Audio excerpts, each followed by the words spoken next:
Hello, good people. Hello, and welcome back to another episode of Make America Think Again with Vaughn. Welcome to the YouTube page. If you're listening to me, you can only hear my voice on the podcast. Welcome back to you. And hey, join us over here on the YouTube page. All my YouTube folks, select a video that really hits home for you and share it.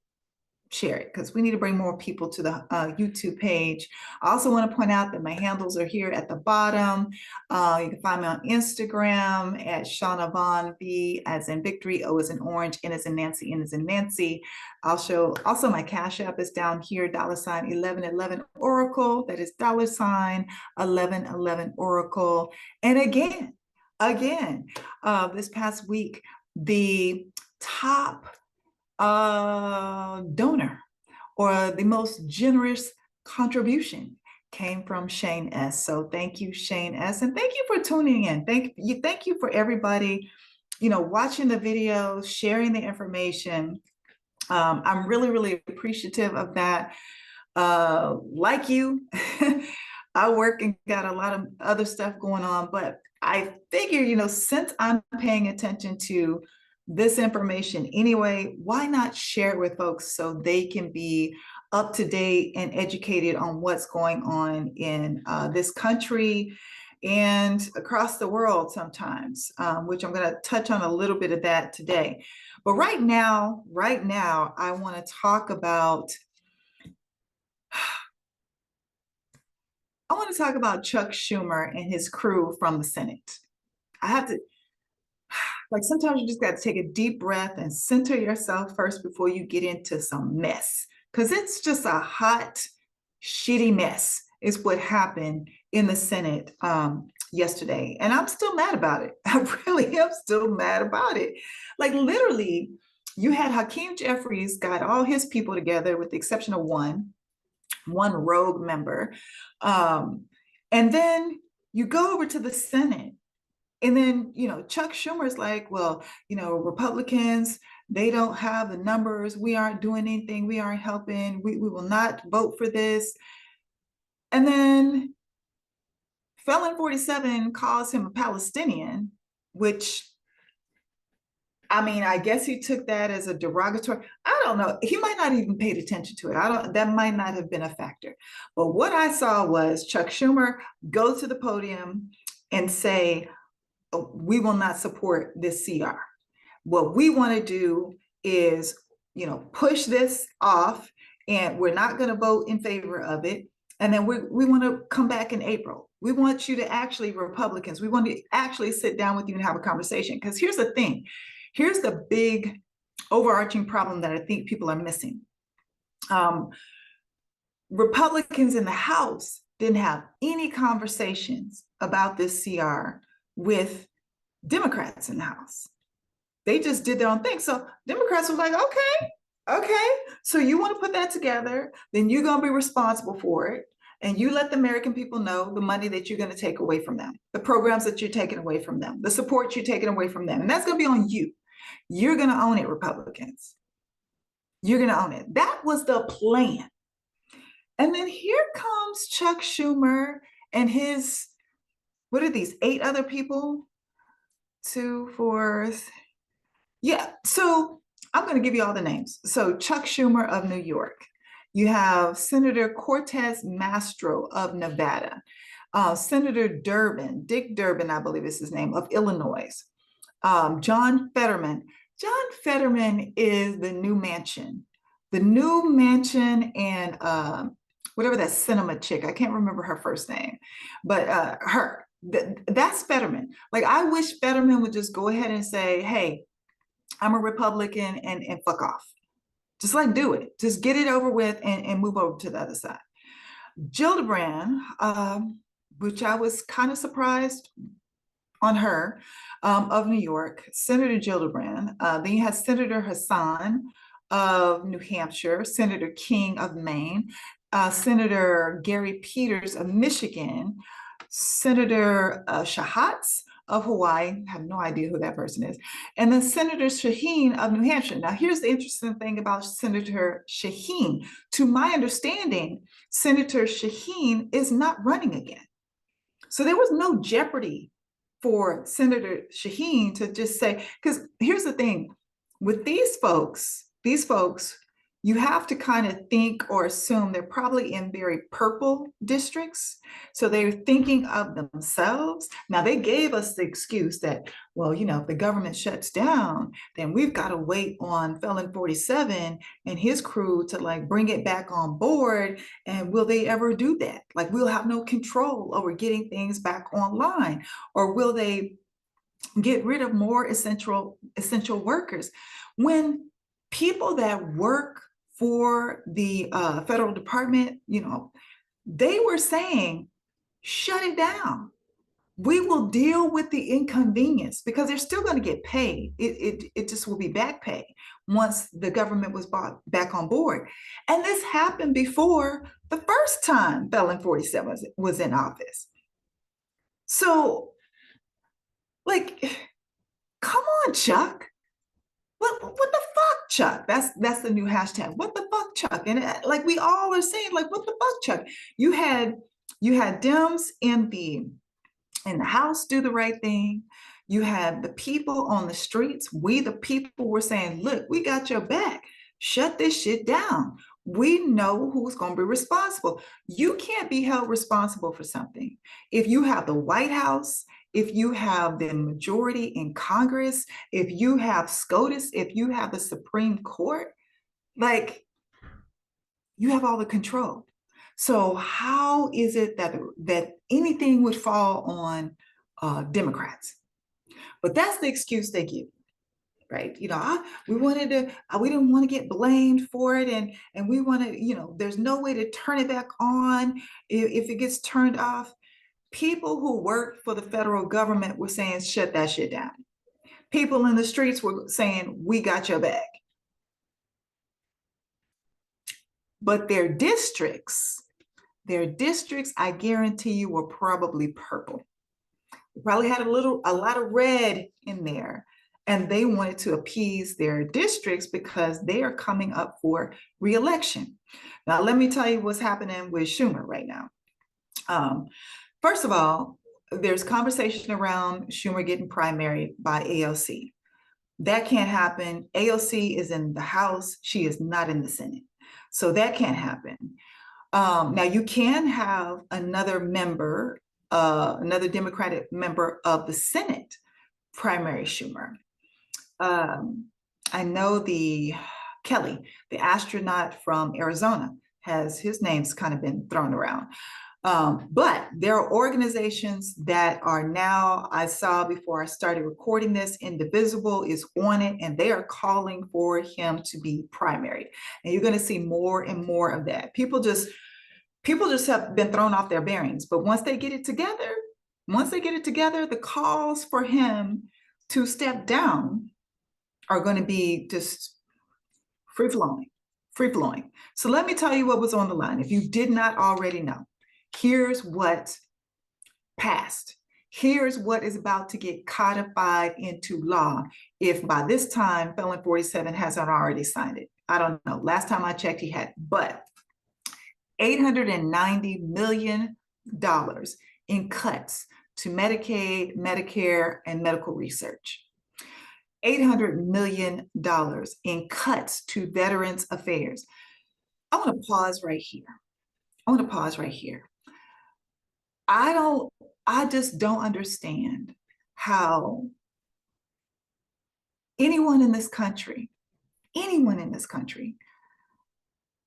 could have the lack of respect that we show to people who volunteered to put their lives on the line so we can walk around in freedom and do what the hell we want to do. Like, these are the last people, in my opinion, kids, elderly people, and veterans that should be on the list of anything that we're cutting. And shout out to all my veterans out there. My brother's a veteran. I have much respect because I'm going to tell you right now, Shauna, never thought, not once did it cross my mind of putting my life on the line and dragging my family all over the world. Never crossed my mind. So kudos to you. My hat's off to you. And this is a ridiculous, crying shame that they're cutting money from the veterans programs. The veterans hotline, they've cut that already significantly. They've cut the counselors. The housing that's provided for veterans, jobs that are provided for veterans. It's just insane. The disrespect is just infuriating. Infuriating is the best word I can come up with right now. $293 million cut from FEMA. Now, let me tell you something. Before I started recording this, I saw there was some tornadoes somewhere. I believe it was Mississippi. Good luck. Good luck. That's all I can say. Good luck. All this weather, California, we just had the fires. Good luck. Cut because Chuck Schumer and his crew couldn't hold the line. Cut. $40 million in SNAP, free lunches, housing assistance, food banks. 30 million cut in farmer assistance. So we're cutting farming. We're cutting SNAP, free lunches. We're cutting housing. We're cutting food banks that people could possibly go to. You're cutting emergency assistance through FEMA. You're cutting money and jobs of veterans. And then you're also cutting the healthcare. And I just don't know how many times to say this. We are headed for a disaster. I don't know how to say it to get people to understand it. This is a disaster just waiting to happen. This is chaos just waiting to happen, as if we didn't already have enough. More sick people, more unhoused people, more unfed people, more jobless people, more people who can't afford to take care of and feed their children. They can't go to work because they can't afford the daycare. This is the perfect cocktail for chaos in this country. The perfect cocktail for chaos in this country. I'm going to have to write this down. The perfect cocktail for chaos. And it appears to be that by design. It appears to be by design. They want to take us all down, make us all dependent on which way they go, what they decide to do. Everything will be out of our hands, out of our control, if we allow it, if we continue to allow them to strip things away from us. I'm telling y'all, it's going to look bad. It's going to get really bad. Y'all complain about crime and theft right now. Just wait. Just wait. You're complaining about drug use right now. Just wait. Just give it 6 months. Just give it a year. Just wait. You're concerned about the mental health of your family members, your friends. You're concerned about people unaliving themselves. Just wait. Just wait. Just wait. You have the avalanche of chaos, the avalanche of disparity is coming. It's coming if we continue to allow this to happen. It's coming. So we got Hakeem did his thing.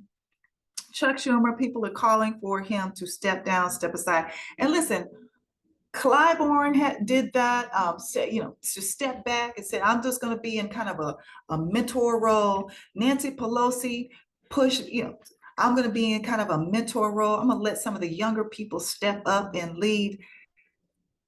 Why are you still around, Chuck?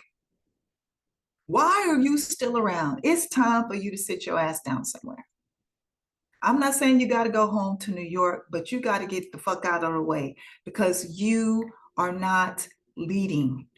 And it's like you want to lead as if we were in the 1980s or the early 2000s, and nobody's doing shit the same way as they were doing in the 80s and the 2000s. That's the biggest complaint I have with the fool in the White House. Ain't nobody doing shit like they did in the 1800s or the 1950s, wherever they trying to take us back to. Nobody's doing that.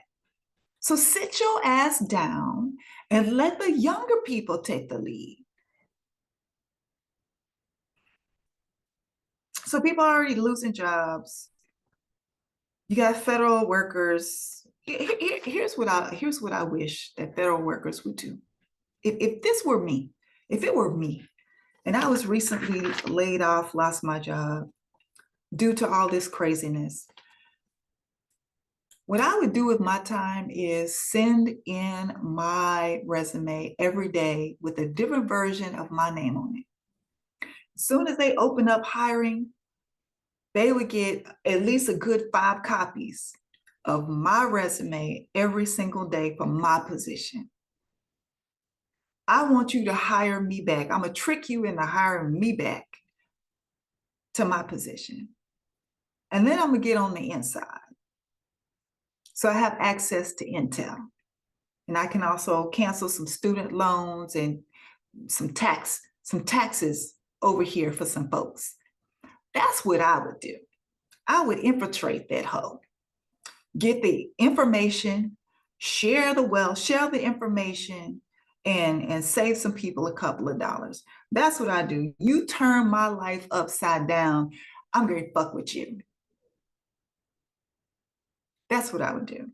So, yeah, either lead or step aside. That needs to be our answer for all of these so-called leaders. And what have I told y'all? Just because a person gets elected does not make them a leader. You got to have a certain type of personality, especially in this time, to deal with this kind of crazy. You got to have a different type of personality for where we are right now. And this whole mentality of, oh, get somebody else to do it, or we'll wait until he's convicted through the courts. Mitch McConnell did that bullshit and gave him a pass a long time ago. And then Republicans, we don't want to be attacked at town hall, so we don't go anymore. Then get out. Sit your ass down somewhere, because that's not leadership. You should be able to take a couple of boos. You should be able to take a couple of insults. You should be able to take people yelling because they're frustrated. They lost their money. They lost their jobs. They might lose their homes, their families, and becoming chaotic and dysfunctional because their foundation has been ripped from underneath them. And you can't stand there and take a couple of boos? Come on now. Come on. But listen, these 10 people that I read off to you, if you live in their state, contact them and let them know how you feel about them voting against your best interest. Because it's in your best interest to always have access to food, whether you're getting paid or not. It's in your best interest to always have access to healthcare, whether you're getting paid or not. It's in your best interest to always have access to mental health care in regards to our veterans, access to different types of therapy hotlines. That you have these people that with the whole burn kits, and they're suffering from cancer and all kind of disease. They had just got money approved for that, and it's gone now. It's gone. You should, no matter whether you're working or not, if there's a natural disaster, you should have somebody that can come in and give you a helping hand until you can get back on your feet. And they are pulling all these programs, just pulling the rug from underneath all of these different American people, just Americans in general. And it's just going to be to our detriment. Nothing good can come of this. This is a recipe for chaos, like I said. So Fetterman, Durbin, Gillibrand, Hassan, King, Peters, Schatz, Shaheen, Cortez Mastro, and Chuck Schumer, if they are your senators, contact them and let them know how you feel. And in regards to Chuck Schumer, if you live in New York, call him up, email him, hell, pull up to DC and let him know he needs to step down. Step aside, sir, and let someone else lead.